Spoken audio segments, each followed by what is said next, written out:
God, give thanks to the Lord because he is good, because his faithful love lasts forever.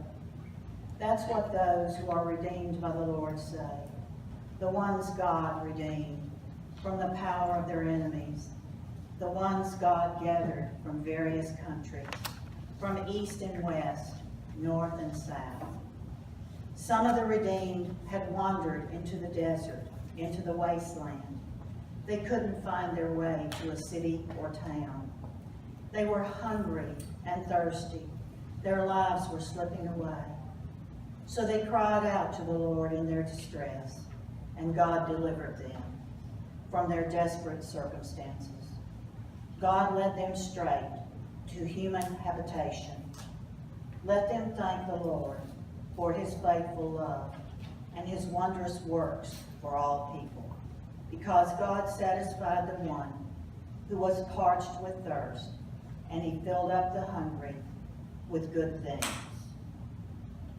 Whoever is wise will pay attention to these things carefully, considering the Lord's faithful love. The gospel reading this morning comes from Luke, chapter 12, verses 13 through 21.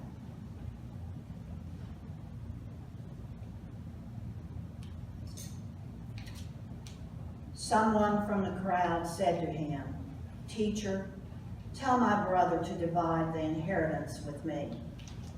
Jesus said to him, "Man, who appointed me as judge or referee between you and your brother?" Then Jesus said to them, "Watch out. Guard yourself against all kinds of greed. After all, one's life isn't determined by one's possessions, even when someone is very wealthy." Then he told them a parable. A certain rich man's land produced a bountiful crop.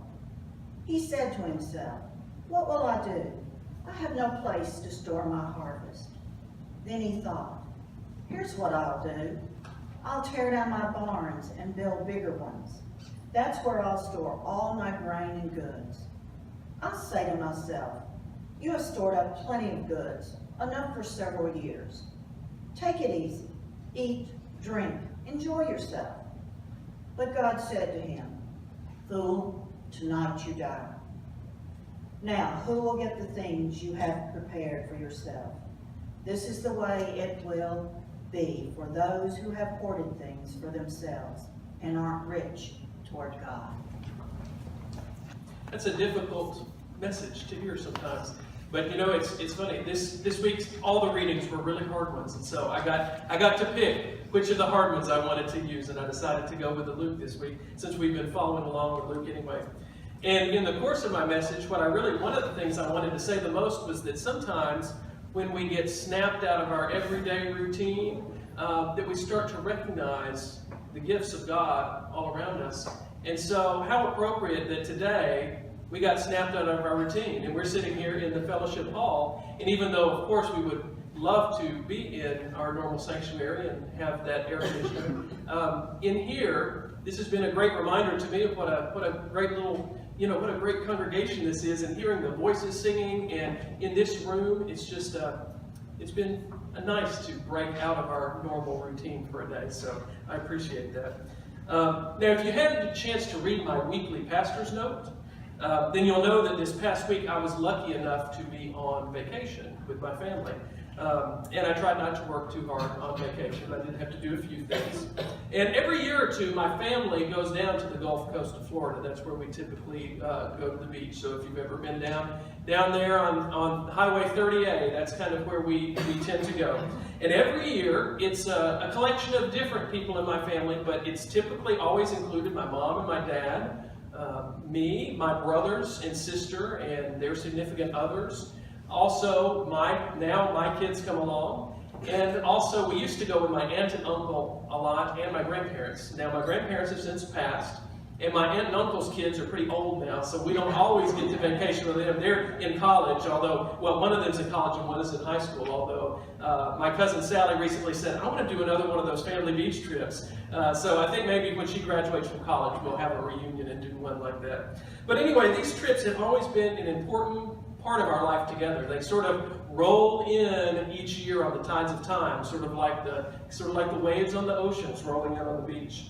And one of the reasons they've been so important to our family is they really allow us to break away from the everyday routines of work and busyness and activity. And these are special moments with people who are important to us. Times when we can slow down and enjoy one another's company and simply enjoy the gift of being around each other. Now, of course, these trips aren't only about being around each other. They really are about getting out to the beach, too. And the beach really is a very different landscape from the one that we live in every single day here in Middle Tennessee. And I'm sure there's somebody somewhere that doesn't like to go to the beach, and that's okay. And there may be people that prefer to visit some other kind of location when they go on vacation, like the mountains or something else. But for us, the beach is one place where we go to reconnect to each other and also to creation. And regardless of the type of destination that you might prefer to go on a trip, it's almost a universal part of any trip that we get away to a landscape or a place that's very different from where we're used to living. And I suspect that part of the reason we do that, one of the things that we're kind of hoping for in rejuvenation of body, mind, and spirit, is that we hope to experience this reconnection, a longing to reconnect to what is really important. And while that obviously includes spending time with people who are important to us, it also spends this time immersed in the wondrous multiplicity of landscapes that are found in this world. Now, when we venture to these destinations, the sight of these extraordinary places, literally the places we do not ordinarily see in our everyday lives, sort of reawakens us to the creation that's all around us. It reminds us that we are caught up in a world that is infinitely larger than we normally choose to think about. And for those of us who believe in a God that has created and is creating and continues to be at work in the world, these are moments where we are reawakened to the reality of this world and to the God around us. Now, where previously we've been caught up in the world that we try to construct for ourselves, here in these moments of dislocation, we become newly, acutely aware of this real world. A world that often gets lost as nothing more than a backdrop to our everyday lives for our human endeavors. And additionally, it seems that after we've been away on vacation, when we return home, we are at least temporarily aware of our surroundings again, aren't we? No matter where I've been and no matter how good of a vacation I've had or a trip I've had, there's something about coming back into Nashville and seeing the rolling green hills of Middle Tennessee. And I noticed for a moment how connected I am to this small part of the world in which I live as well. And so, in certain people and in certain moments and in certain places, we are snapped back to reality. But it's not a being snapped back like being brought down to earth in kind of a negative way that we sometimes mean, but really in that awe-struck way of being aware of the gifts that are all around us. So for me, some of those people are family, some of those moments are vacations away, and then sometimes that place is the beach, but that's not the only one. But this week, as I was standing on the beach, standing there on the edge of the shoreline with my toes sinking into that wet sand, I could not help but think of that great creation story in Genesis. It's almost impossible to really stand out there looking out where the arching sky sort of bends down to meet the horizon of the vast ocean and not think of those passages where it talks about God's hovering over the watery void, separating water from water and making the upper dome the sky and the lower portion the seas. Gazing at these bifurcated shades of blue, I was reminded of a certain wisdom and truth present in these ancient words preserved in our biblical texts. There's a certain order in the chaos, and God is there in the middle of it. And one night, as we were hunting crabs with my youngest daughter, Miriam, I was reminded of a conversation that I had had with her just a few weeks before getting to the beach. She was asking about the finer details of creation because she happened to be sitting down for breakfast and she had opened her favorite children's Bible. And she was looking at the creation story and she was trying to figure out how this all pieced together.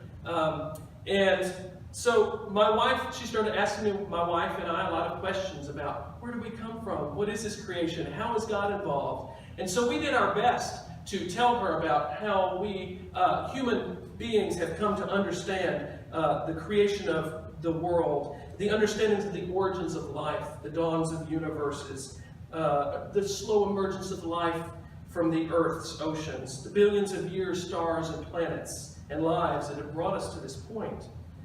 And we affirmed that she was right to sense how complex this life can be. And we told her that humankind is still thinking about these things just as she is. But we said that we also believe that God is in the midst of it all. And that what she was reading in her Bible was a testament to the fact that humanity throughout the ages has recognized all of this as God's great handiwork. And as we stared at the ocean, I reminded her of that conversation. And I became keenly aware of the fact that the ocean was teeming with life and teeming with creation. And I marveled at the gifts and treasures of this life and this world. And I was caught up in thoughts about what is most important. So the stuff of this life, it is all around us. But much of the time, we fail to take notice. Now, with our minds, we know it to be true that God has gifted us with this life and with a world in which to live it, full of wondrous places and creatures and plants and people that sustain us, that make life possible, that make it really worth living.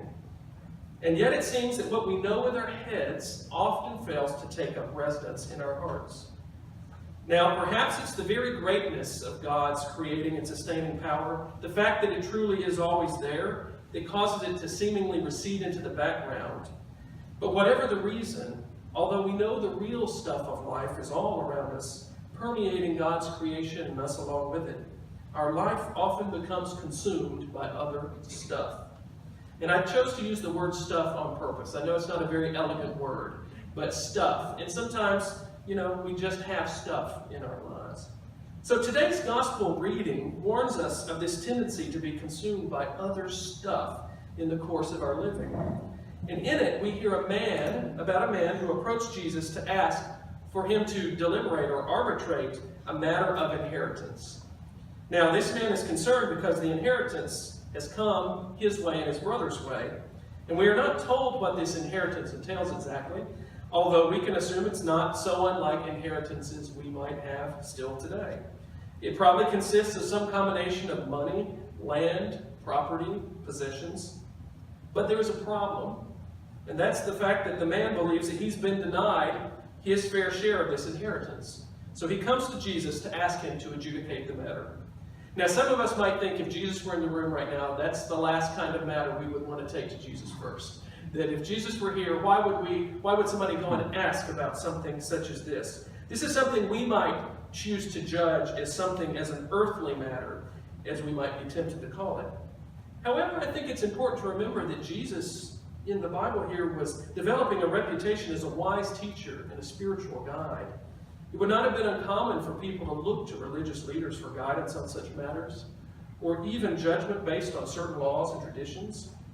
And while it might be tempting to us at first to think that this is not a matter of a spiritual kind, not the truly important stuff, I fear that such thinking incorrectly relieves us of some responsibility for considering how the earthly and the spiritual are connected.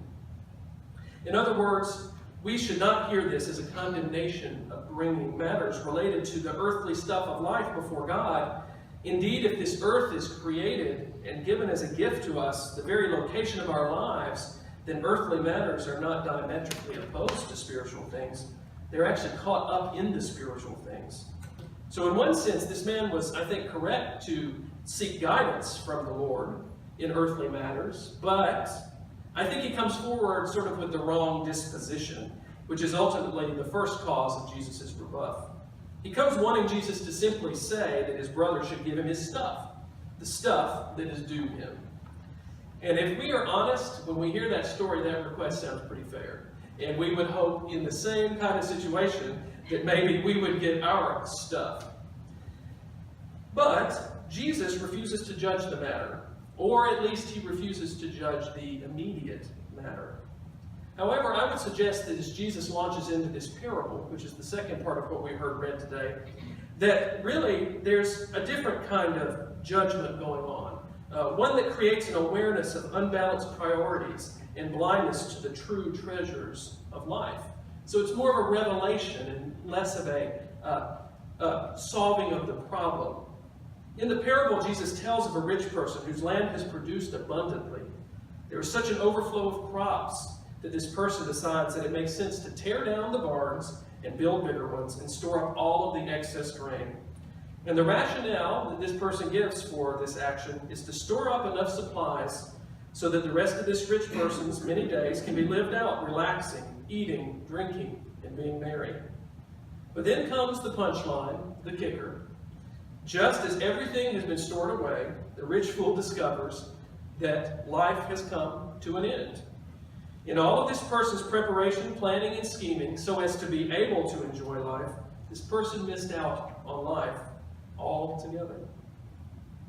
Now, much like we empathize with the man who was perhaps being denied his rightful inheritance, this parable provides another person with whom we find a lot of commonality. I mean, we can really understand this rich person's logic. It's hard for us to fault a person for looking ahead to the future and attempting to prepare for it. Also, surely it's not bad to be a good and diligent worker. And yet we find this parable of the rich fool is used as Jesus' example of greed. It is used by Jesus as a rejoinder or an answer to the man's question about receiving his rightful inheritance, which implies that Jesus is also warning this man about the greed lurking behind the question. And here it is preserved in the gospel as a warning about greed to us as well. So the question becomes then, what exactly is greed? How is it related to God's provisions for us? And how does it relate to the ways in which we live our lives? Most importantly, how might greed keep us from truly living life? I think greed is first and foremost an imbalance. It's an imbalance in our relationship with the gifts and treasures of life. In both Jesus' response to the man seeking inheritance and in Jesus' parable, the main problem is not first and foremost the stuff itself. When called to judge on the matter of who gets the stuff, Jesus doesn't go there and arbitrate at this time. Jesus' first concern is not the inheritance itself, but rather how it has affected the life of the man and the brother. Here again, our experience has not changed all that much over the last 2,000 years. And we don't really have to be told anything else about this relationship between these two brothers to know that it's probably a rocky one. These two brothers are tussling for inheritance, and one imagines that there's a lot of hostility there. But you know what? These two brothers were probably raised together, probably played together as children. They probably confided in each other as adolescents, supported each other through rough times, and so on. At one time, each of them probably recognized the other as a wonderful gift in their lives.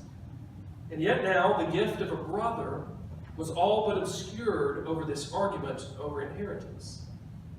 And you know, I found myself wondering, in the end, in this passage, who is it that's being greedy? Is it the brother who has taken all of the inheritance? Is it the brother who demands his half? Is it both? Does it matter? Those are not easy questions to answer. And they're also ones that Jesus sort of leaves and gives back to the brothers to determine. But what Jesus is concerned about is this bigger issue of the greed itself, which is manifested as an imbalance in the relationship between persons and a failure to recognize the true treasure of the God-given gift of a brother. Jesus is challenging this man and this brother, and then everybody listening too, for the greater question. What is it that's really important here? When that is answered, perhaps then the question of how to distribute this inheritance would be more readily answered. And Jesus poses this question by telling the parable, a story that is also filled with imbalanced relationships. First, you know, it appears that the man has an imbalanced relationship with the land itself. This person has property that produces crops abundantly year after year, and apparently in greater measure than this person could ever use. Of course, this person had a role in tilling the land and cultivating the land and harvesting the land. But the fact remains that the land itself is a gift of creation, and the abundant crops are truly a precious commodity that can feed and sustain year after year. Yet rather than recognize this treasure that's already present, the life that is already possible with these barns full of grain and more to spare, the rich fool loses perspective, tearing down already full barns to build up bigger barns in order to store away all of this excess. And we don't know why. It doesn't say. Perhaps this person is afraid that the land will stop producing and wants to make sure that the future is secure. Or maybe this person is consumed with the work itself, under the pretense that someday I'll get around to enjoying all of this. But whatever the reason, in the end, this person begins to act what is labeled as greedy. The warning in this parable is not that in order to avoid greed, we must never enjoy our lives at all. In fact, it is the opposite. The rich fool misses out on the chance to enjoy a richer, fuller life because of an imbalanced relationship with the gifts of the land. And in the parable, God questions this rich person, saying, "You fool, this very night your life is being demanded of you, and the things you have prepared, whose will they be?" Whose will they be? Now, the answer to that question highlights additional consequences of this person's greed. Here again, there is a relational imbalance between people, and it's a double tragedy here. It appears as if the rich person was so consumed with producing and storing grains that it left no time to develop relationships with others. The rich fool ends life isolated and alone. And then there's the second tragedy. There's this massive storehouse of grains that could have been shared with others, perhaps many others who would have benefited from this abundant gift. Rather, it sits rotting and unused. And unfortunately, this is another place where we can connect in once again with this story in our own time. For we live in times where we are actually able to produce more than enough food for everyone on earth. And yet millions continue to lack access to it. This is not a lack of God's provision, but a failure of imbalanced human relationship with the world, with each other, and our God. In both small and large ways, this thing that's being labeled greed threatens to leave us, each of us, impoverished in body, mind, and spirit. And so then the question becomes, how do we guard against such impoverishment in our own lives? I believe it begins by considering simply what things truly are the gifts of God, and in turn, what is most important to God. As our Psalter reading said today, let those who are wise give heed to these things and consider the steadfast love of the Lord. So what is it that God has given us that we could not have acquired solely on our own? The more we think about these things, the more we do this, the more we realize that we are not primarily the cause or the center of many of the things, the important things in our lives. Rather, our lives are significant in the ways that we have already received gifts from God and are able to share in these gifts with others. And while sometimes, yes, gifts may be reflected in various physical forms in God's vast creation, some of the most basic food and water we can think of, at the core, all of creation reveals that the primary God-given gifts to us all are life and love. Life and love. And we guard against greed when we remain attuned to the fact that these are the ultimate gifts of God to us, made real to us in the creation that surrounds us and in our interactions with it. We know we are succumbing to greed, losing sight of what is most important, when the stuff of our life no longer reflects God's twin gifts of life and love. And then only in this sense does there appear to be an earthly life that is somehow separate from our spiritual life. But this is a false life, a life constructed on human terms, a life out of balance. We know we are in balance and in line with God's purposes for all people when the stuff of our life, our work, our relationships, our possessions, our recreation, and enhancing the life and love already present in the world around us. So that's what I think it means when it says to be rich toward God. It means allowing our lives to come into line with the ways that God is already rich toward us and all of creation. Now, being at the beach this week not only reminded me of the vast gifts of creation, but as I mentioned earlier, it also reminded me of my loving grandparents. And as I mentioned and as I was sitting there at the beach and thinking about them, I was sort of thinking about the time that my mom and I went to clean out my grandparents' house just a couple years ago after they passed away. And I remember my mom saying, it's so strange to sift through someone else's life like this. And as we kept working for a minute, I said, Mom, really, it's a reminder, and it just goes to show that this stuff really isn't life at all. However, and while that was true, that nothing in that house equaled the importance of the life and love that they shared with us and with many other people. In a way, those objects in their house were still teeming with life and love, sort of like the ocean that was teeming with life at my feet. As we remembered the ways that those physical objects were used in their expressions of care and love for other people and for their family. They were not particularly wealthy. Their house was modest, but we knew the treasure behind the treasure, the wonderful life that these things represented. And that's how it is with the world around us when we really stop to take a look. We must always be looking for the treasure behind the treasure. Well, it's good to get away once in a while, like I did this week, to allow the blessings of life to come back into focus. We risk developing an imbalanced relationship with God and the world around us if we do not find daily occasion to step outside of ourselves, step outside of the lives that we are working so hard to create and control, and step into the world that God has already gifted to us. And you know what? This really doesn't require any kind of special trip. Really, it simply involves simple things. Maybe stepping outside, taking a look around at the sights and sounds and smells of this small little part of creation that you call home.